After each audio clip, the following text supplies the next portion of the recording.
काजू शेती आणि त्यावर प्रक्रिया करणारे उद्योग फक्त कोकणातच आहेत असा आपला आजपर्यंतचा समज होता। मात्र हा समज मोडीत काढलाय नागपुरातील प्रवीण चौधरी या उद्योजकानं। त्यांनी विदर्भातील पहिला काजू बियांवर प्रक्रिया करणारा उद्योग सुरू केलाय। नुसताच सुरू केला नाहीये तर तो यशस्वी देखील करून दाखवलाय। आज या उद्योगात त्यांची लाखोंची उलाढाल आहे, तर शेकडोंना यात रोजगार देखील मिळालाय। तर पाहूया या काजू बियांवर प्रक्रिया करणाऱ्या यशस्वी उद्योगाची यशोगाथा। कोकणात काजूचं मोठ्या प्रमाणात उत्पादन घेतलं जातं। त्याच ठिकाणी काजू बियांवर प्रक्रिया करून देशभरात काजू पाठवला जातो। देशाच्या फार कमी भागात काजू शेती आणि त्यावर प्रक्रिया करणारे उद्योग आहेत। काजू बियांवर प्रक्रिया करणं इष्ट काम असल्यानं फार कोणी या उद्योगात पडत नाही। मात्र नागपूरमधील प्रवीण चौधरी या उद्योजकानं हे धाडस केलंय। जिथं काजू शेतीचा गंधही नाही तिथं त्यांनी काजू बियांवर प्रक्रिया करणारा उद्योग यशस्वी करून दाखवलाय। मुळात जमीनदार असलेले चौधरी हे शेतकरी आहेत। प्रयोगशील आणि आधुनिक पद्धतीनं ते यशस्वी शेती करतात। मात्र शेतकऱ्यांना केवळ शेतीच न करता उद्योजकही बनावं या विचारानं ते 1995 पासून व्यवसायात पडले। 1995 पासून त्यांचा चेरी तयार करण्याचा व्यवसाय आहे, तर 2013 मध्ये त्यांनी काजू प्रक्रिया उद्योग सुरू केला। आम्ही 2013 मध्ये चालू केलं आणि मार्केटमध्ये काजूची डिमांड खूप होती, सप्लाय कमी होता। तेव्हा आमच्या लक्षात आलं की कर्नाटकमध्ये हे काम होऊ शकते, गोव्यामध्ये होऊ शकते, नागपूरमध्ये का होऊ शकत नाही आणि यामध्ये रोजगारी चांगला मिळतो लोकांना। तर आम्ही प्रयत्न केला आणि 2013 मध्ये आम्ही पहिले कर्नाटकमध्ये बेंगलोर या सिटीमध्ये आम्ही पाहून आलो आणि त्याच्यानंतर आम्ही हे कार्य चालू केलं। नागपूर शहराला लागून 10 एकरात त्यांचा हा उद्योग आहे। चौधरी यांच्याकडे जवळपास 150 महिला आणि तरुण काम करतात। शेतकऱ्यांकडून 150 ते 170 या दरानं काजू बिया ते खरेदी करतात। ग्रेडिंग, बॉइलिंग, कटिंग, त्यासोबतच ड्राइंग, ह्युमिडिफिकेशन, ग्रेडिंग आणि पॅकिंग ही सर्व प्रक्रिया एकाच ठिकाणी होते। काही कामं यंत्राच्या माध्यमातून तर काही कामं कामगारांच्या माध्यमातून केली जातात। या ठिकाणी दररोज 3 ते 4 हजार काजू बियांवर प्रक्रिया केली जाते। त्यातून दररोज 1000 किलो काजू ठोक बाजारात विक्रीसाठी तयार होतो।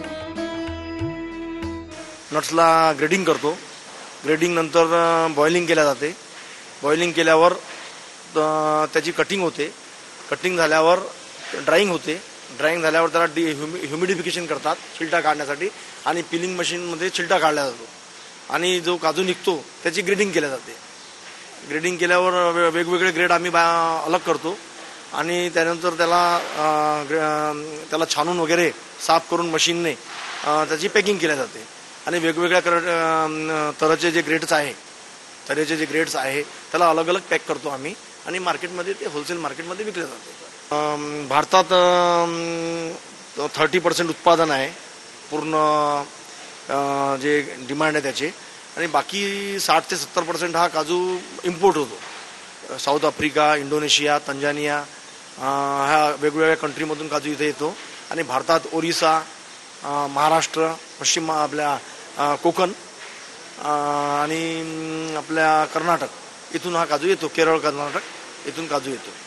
काजूची डिमांड, काजू रार्सियनची डिमांड खूप आहे आणि सप्लाय कमी आहे, त्यामुळे काजूचे रार्सियन ग्रेडचे भाव खूप वाढलेले आहे। पहिले 70 ते 80 रुपये किलो या भावाने काजू मिळत होता, आर्सियन रॉ काजू।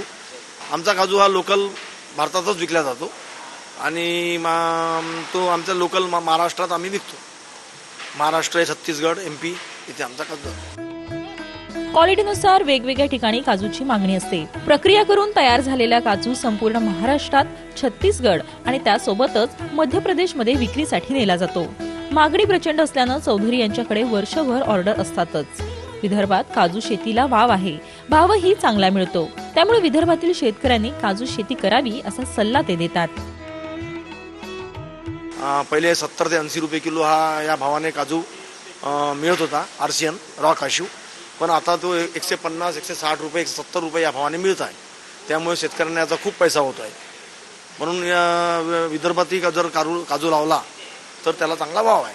ही डिमांड ही पूर्ण जगात आहे आणि कॅश्यू प्रोसेसिंग ही थोडी डिफिकल्ट, कॉम्प्लिकेटेड असल्यामुळे काजूचं प्रोडक्शन कमी आहे, म्हणजे फिनिश काजूचं प्रोडक्शन कमी आहे आणि डिमांड जास्त आहे, म्हणून याला भाव आहे। आणि भारतात काजू विकला जातो आणि परदेशातही काजू जातो भारतात। जर माणसाची इच्छाशक्ती असली तर सर्व काही सोपं आहे आणि कोणतंही काम सोपं नाहीच, म्हणून त्याला इच्छाशक्तीची आवश्यकता आहे. खूप बारीक काम असं वाटतं. बारीक काम जरूर आहे, पण त्याच्यामध्ये रोजगार लोकांना मिळतो आणि एक वेळा प्रॅक्टिस झाल्यावर ते सोपीच आहे समजा, आणि त्याच्यामुळे लोकांना, शेतकऱ्यांना चांगला भाव मिळू शकतो आणि इथे काजूची लागवड चांगली होऊ शकते असं आम्हाला वाटते. आम्ही 3 ते 4 हजार किलो काजू आरसीएन रॉ कॅश्यू याला प्रोसेस करतो आणि 1000 किलो माल आमचा, 800 ते 1000 किलो माल आमचा रोज जातो.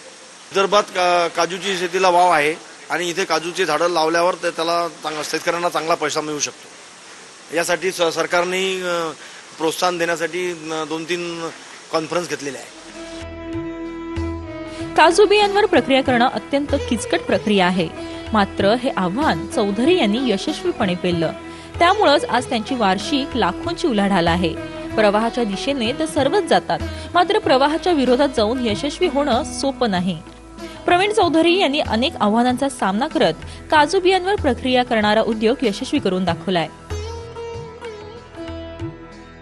नियोजनबद्ध व्यवसाय केला तर यश नक्कीच मिळतं, यातून सिद्ध झालाय. आणि इतर तरुणांसाठी हा प्रक्रिया उद्योग म्हणजे एक आदर्शच म्हणता येईल. कॅमेरामॅन मनोज आगलावेसह संजय डाफ, साम टीव्ही, नागपूर.